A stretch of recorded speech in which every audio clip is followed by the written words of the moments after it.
এখনকার সময়ে অনেক উন্নত মানের বেশ বড় বড় গাড়ি রয়েছে, কিন্তু একটা সময় ছিল যখন সবার কাছেই সাইকেল থাকতো। সাধারণ মানুষের কাছে যাতায়াত করার জন্য এর থেকে ভালো কিছু আর ছিল না। আজকের সময়ে সাইকেলের চিহ্ন যেন কোথায় হারিয়ে যাচ্ছে। রাস্তাঘাটে বেশ বড় বড় গাড়ি আর বাইকের এত ভিড় যে সাইকেল নামটা আর কেউ মুখেই নেয় না। এখনকার সময় সাইকেলের গুরুত্বটা অনেক কমে গেছে, কিন্তু একটা সময় ছিল যখন সবার বাড়িতে বাড়িতে সাইকেল থাকতো। কিন্তু আসলে সাইকেলের ইতিহাস কী আর কিভাবে এই সাইকেল আবিষ্কার হলো? নমস্কার বন্ধুরা, আমি আকাশদীপ রয়েছি আপনাদের সঙ্গে। আর আজকের ভিডিওতে সাইকেল আবিষ্কারের আশ্চর্য ইতিহাস আপনাদের জানাবো, তাই ভিডিওটি অবশ্যই শেষ পর্যন্ত দেখতে থাকুন। আর ভিডিওটি ভালো লাগলে অবশ্যই লাইক এবং বন্ধুদের কাছে শেয়ার করে দিন। সাইকেল বানানোর ইতিহাসে অনেকেই যোগদান ছিলেন, তাই আবিষ্কারের নাম কখনোই সেভাবে উঠে আসেনি। তাই এই বিষয়ে বৈজ্ঞানিকদের মতভেদ রয়েছে। সাইকেল বানানোর আসল আবিষ্কারক কে এটা বলা খুবই কঠিন, কিন্তু বলা হয় 1418 সালের দিকেই গ্রিওকালের ফোন্টানা নামের এক ইটালির ইঞ্জিনিয়ার সর্বপ্রথম মানুষের দ্বারা চালিত একটি সাইকেল নির্মাণ করেন। আর এর পর থেকে কয়েকশো বছর ধরে বিভিন্ন আপডেটের মাধ্যমে আধুনিক সাইকেলের আবিষ্কার হয়। প্রথমে সাইকেলের দুটো চাকা ছিল না, প্রথমে ছিল 4টে চাকা, যাতে চালাতে কোনো অসুবিধা না হয় বা দুর্ঘটনা না হয়। গ্রিওকালের ফোন্টানা 4 চাকা সাইকেলের মতো কিছু একটা বানিয়েছিলেন, কিন্তু 400 বছর ধরে এই সাইকেলের দিকে সেরকমভাবে কেউ ধ্যান দেয়নি। গ্রিওকালের এই আবিষ্কার সময়ের সাথে সাথে হারিয়ে যেতে থাকে। 400 বছর পর 1813 সালে এক German inventor Karl Drais cycle বানানোর দায়িত্ব পুরোপুরি নেন। 1817 সালে তিনি 4 চাকার সাইকেল থেকে 2 চাকার সাইকেলে পরিবর্তন করেন। তার এই আবিষ্কার মানুষ জনপ্রিয় হয়ে ওঠে। ইউরোপে এই নতুন সাইকেল হবি হর্স নামে পরিচিত হয়। তিনি সাইকেল নির্মাণ করলেও সেই সাইকেলে অনেক খামতি ছিল, কারণ চালককে পা দিয়ে ঠেলে চালাতে হতো এই সাইকেল, আর এইতে চালকের অনেক পরিশ্রম হতো। আর এই কষ্ট দূর করতে আবিষ্কার হয় প্যাটেলের। প্যাটেল বানানোর পুরো কর্তৃত্ব ছিল স্কটল্যান্ডের লোহার কাজ করা ম্যাক্সিল্যানের।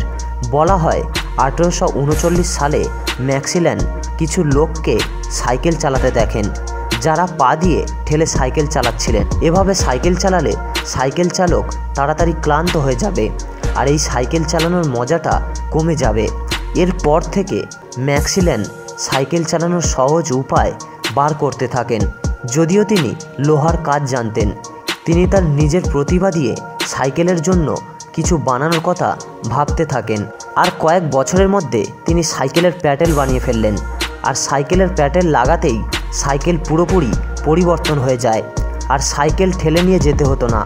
এর ফলে সাইকেলের প্যাটেলের সাহায্যে আরও বেশি আরামদায়ক হয়ে যায়। প্রথমে সাইকেল ছিল কাঠের, কিন্তু চাকা মজবুত করার জন্য তিনি এতে লোহার ব্যবহার করেন। সাইকেল যেহেতু সবাই চালাতে পারে, তাই এতে স্টিয়ারিংও লাগানো হয়। তিনি সাইকেলে আরও বেশি কিছু পার্টস লাগিয়েছিলেন, যার জন্য সাইকেলের ওজন অনেক বেড়ে যায়।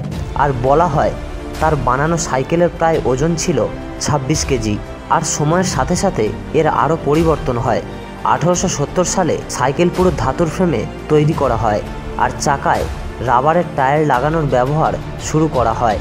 আর রাবারের টায়ার লাগানোর সাথে সাথে এই সাইকেল চালানো বেশ সুবিধাজনক হয়ে উঠেছিল।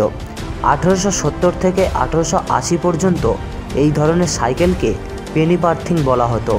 আর এই সাইকেল আমেরিকায় বেশ জনপ্রিয় হয়ে ওঠে। এই সাইকেল সবার দৃষ্টি আকর্ষণ করে। আর এই সাইকেলের প্রথম চাকাটি বেশ বড় ছিল, আর পেছনের চাকাটি অনেক ছোট ছিল। এই সাইকেল চালাতে একটু অসুবিধা ছিল, কিন্তু ওই রকম সময়ে এই সাইকেলটি অনেক জনপ্রিয় হয়ে উঠেছিল। বলা হয় এই পেনি পার্থিং সাইকেল বেশ সুরক্ষিত ছিল না, ফলে অনেক দুর্ঘটনা ঘটত। আর এই সমস্যা সমাধান করেন 1880 সালে জিকে স্টাইলি। বলা হয় তিনি প্রথমেই সাইকেল বানিয়েছিলেন, যেটা শুধুমাত্র মজার জন্য নয়, সুরক্ষার জন্য মাথায় রেখে বানানো হয়েছে। আর তিনি প্রথম এই সাইকেলের পরিবর্তন নিয়ে আসে, যেখানে সামনের চাকা বদলে পেছনের চাকায় প্যাটেল লাগানো হয়। আর এরপর আস্তে আস্তে সবাই সাইকেল চালাতে শুরু করে। তারপর 1920 শতকে আস্তে আস্তে বাচ্চাদের সাইকেল বানানো শুরু হয়, আর 1960 শতকে বাচ্চাদের সাইকেল বেশ লোকপ্রিয় হয়ে ওঠে। আর তখন থেকেই সাইকেল রেসিং শুরু হয়ে যায়। আর সময়ের সাথে সাথে সাইকেলের আরও পরিবর্তন করা হয়। এখনকার সময়ে সাইকেল আরও অনেক পরিবর্তন এসেছে। আগে সাইকেলে প্যাডেলের সাহায্যে চালানো হতো, আর এখনকার সময়ে সাইকেলে গিয়ারের সুবিধাও করে দিয়েছে। এখনকার সময়ের জেনারেশন ডিজিটাল হয়ে গেছে, যার প্রভাব সাইকেলেও দেখা যাচ্ছে। আর ডিজিটাল সাইকেলে এক ধরনের ট্র্যাকার লাগানো থাকে, যাতে সাইকেল কেউ চুরি না করতে পারে। ইলেকট্রিক হোক বা প্যাডেল চালিত সাইকেল কম বেশি সবাই চালাই আমরা, কিন্তু সময়ের সাথে সাথে এই সাইকেল চালানোর চল বেশ কমে গেছে। তবে স্বাস্থ্যের দিক থেকে দেখতে গেলে সাইকেলের কিন্তু কোনো বিকল্প নেই। আচ্ছা বন্ধুরা, আমার মতো কি আপনারাও সাইকেল চালাতে পছন্দ করেন? সেটা কিন্তু অবশ্যই কমেন্ট বক্সে জানাবেন। আর আপনি কত বছর বয়স থেকে সাইকেল চালিয়েছিলেন সেটা অবশ্যই কমেন্ট বক্সে জানাবেন। আবার দেখা হচ্ছে কোনো নেক্সট ভিডিওতে। Take care.